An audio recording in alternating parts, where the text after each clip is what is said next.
Good day, ma'am. Good day, everyone. Resource inventory techniques. Resource inventory is the process of cataloging and quantifying natural resources to manage them, calculate carbon stock. So, example, if RI meat involve measuring the diameter and height of trees in some simple plots across a forest area. This data, combined with species identification, allow researchers to estimate total volume of timber, the overall biomass, including leaves, branches, and roots, and the amount of carbon stored in the trees and the soil. So, wildlife inventory aims to systematically document the types and number of animals living in a specific area.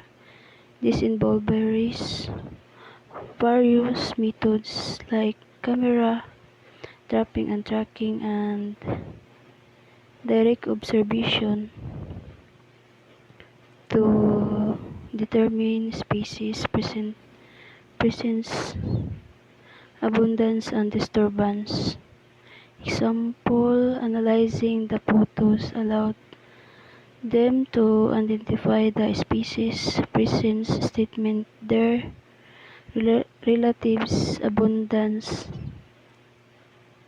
based on the frequency of capture and map their distribution within the park.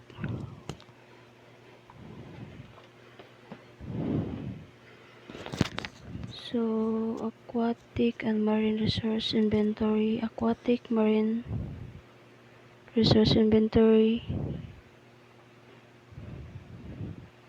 assesses the health and biodiversity of aquatic ecosystem. This involves surveying both the living organism, fish, invertebrates, and plants, and the physical and chemical characteristic of the water. So, example, an inventory may include measuring water temperature, salinity, and dissolved oxygen levels at various location in river or coastal area. So that's all, ma'am. Forest Resource Inventory. Ang Forest Resource Inventory kay pag-study sa forest to understand tree and plants. Kung unsa siya kadako o healthy ba siya. Makatabang pod ni siya sa forest para maprotektahan ang biodiversity ug ma-manage ang mga forest resource. Nganong importante ni siya kay tungod makatabang ni para understand nato para ma-understand nato kung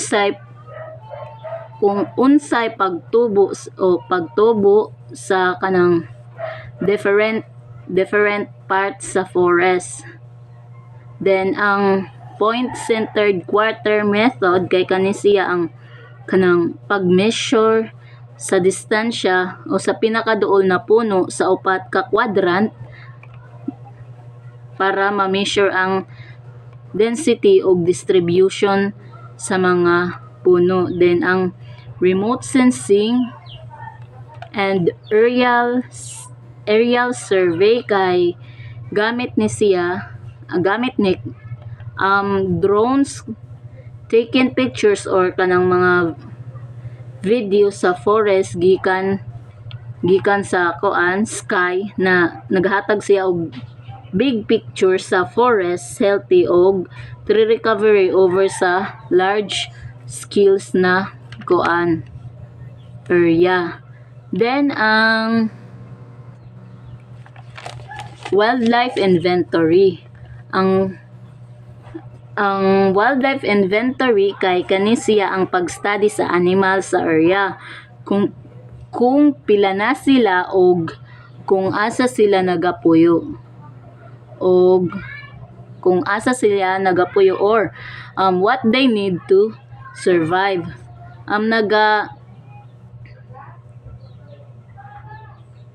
Nagatubag ni nakatabang ni siya para maprotektahan ang mga animals especially sa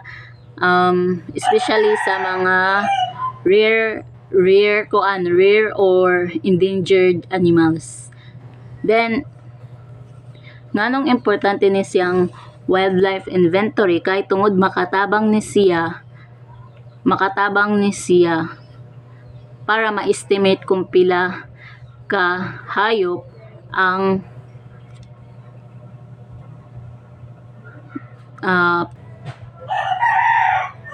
then ang mark recapture method kay kani siya ang kanang dakpon gani nato ang animals, then markahan nato siya, dakpon nato siya in a safe way og i-release nato, then sa sunod later on dakpon pod siya pag-usab.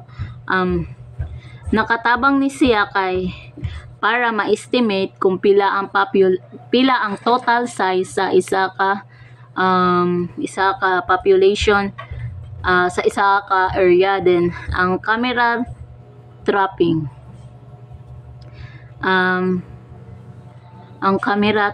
kay kani siya ang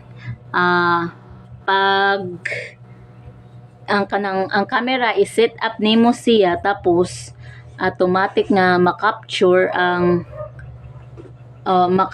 o makuhaan ang animals especially sa kanang gabi kung ang hayop especially sa gabi og diri pod sa camera trapping diri pod makuhaan ang kanang hayop nga kanang masipog or lisod nato siya makita. Then acoustic monitoring kani siya ang pag-record og sounds gikan sa animals like birds, bats or frog. Makatabang ni siya para matrack ang animals na makahimo og unique nga sounds. Okay, so magandang araw po sa inyong lahat. Ipakilala ko sa inyo, I am Michael M. Sevilla at ngayon ako naman ang mag-uulat sa parting ito ng lesson natin. Pag-usapan natin ang tungkol sa aquatic and marine resource inventory. Okay, so ang objective, evaluate coral reef condition, assess fish population, and monitor water quality to ensure ecosystem sustainability.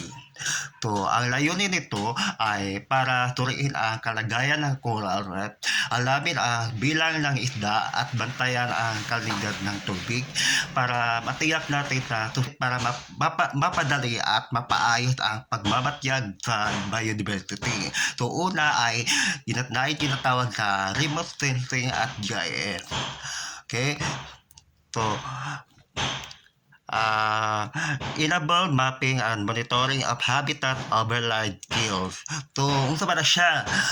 Ginagamit ito sa paggawa ng map at pagsubaybay sa mga tirahan ng hayop sa malalawak na lugar. For example, nakatulong ito para siya makita kung gaano nakalaki ang deforestation sa isang lugar. Okay, so drone offer high resolution aerial imagery and access to difficult terrain for ecological assessment. So, ginagamit ang drone para makakuha ng high resolution image mula sa itaas at makapunta sa mga lugar na mahirap lakarin. For example, gamit ang drone na maaaring makita ang isang nesting site ng mga ibon sa matataas na puno kahoy. Okay, so pangatlo naman ay ang environmental o DNA. So, okay, analyze DNA fragment in water or soil to detect species present without visual confirmation. Okay, sa pamaraang ito, kumukuha ng sample ng tubig at lupa at tinuturi kung may DNA ng isang hayop kasi hindi pa nakita ng actual. Okay? For example, kapag may DNA ng isang bihirang palaka sa isang lawa, posibleng nandoon siya kahit hindi pa nakita. Okay? So, pang-apat naman ay ang acoustic and bioacoustic monitoring.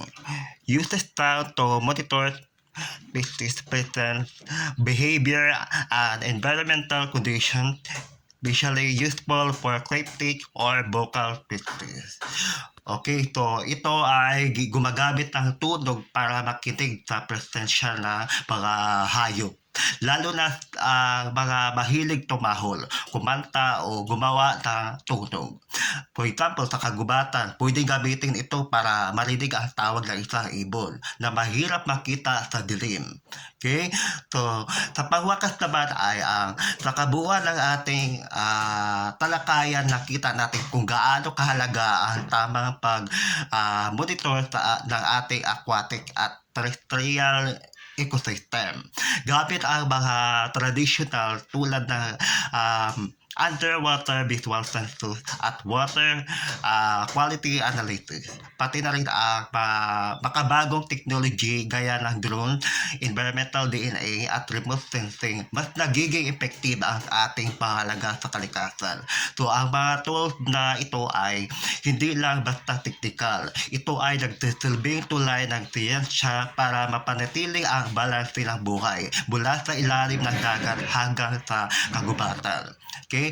So, kaya bilang mga future environmental steward, mahalagang maunawaan natin ito at magamit sa tamang paraan. So, maraming salamat po sa iyong pakinig. Good morning, ma'am. I am RJ Malvar. I'm here to report my part. Challenges and limitations. Financial and logistical constraints, limited funding, manpower, and infrastructure hinder consistent monitoring efforts. So, tanan is mo survive sa sobra ka init ug dili pud tanan mo survive sa sobra ka tugnaw. Then the next slide is the conclusion and recommendation. Summary of key points. Biodiversity monitoring is essential for informed conservation, sustainable use, and effective environmental governance.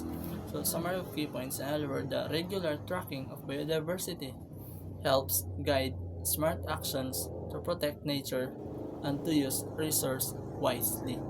Then, importance of continuous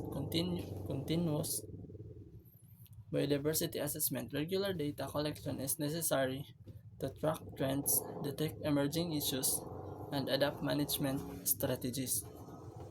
So it says that syempre kay by regular checking the biodiversity, we can quickly spot the problem and take actions of that problems before they get worse. Then the strengthening community participation and policy integration, empowering local communities and integrating monitoring result into policies can enhance the effectiveness and sustainability of conservation initiatives. Because when people are involved and the data is used in the government decisions, conservation become more successful and long-lasting. Kasi syempre, na may limited ay unlimited naman ang funding, bali, maka-finance naman ang gobyerno, so posible good nga masustentuhan ang panginahanglan sa usa ka project. That's all from my part, ma'am. Thank you.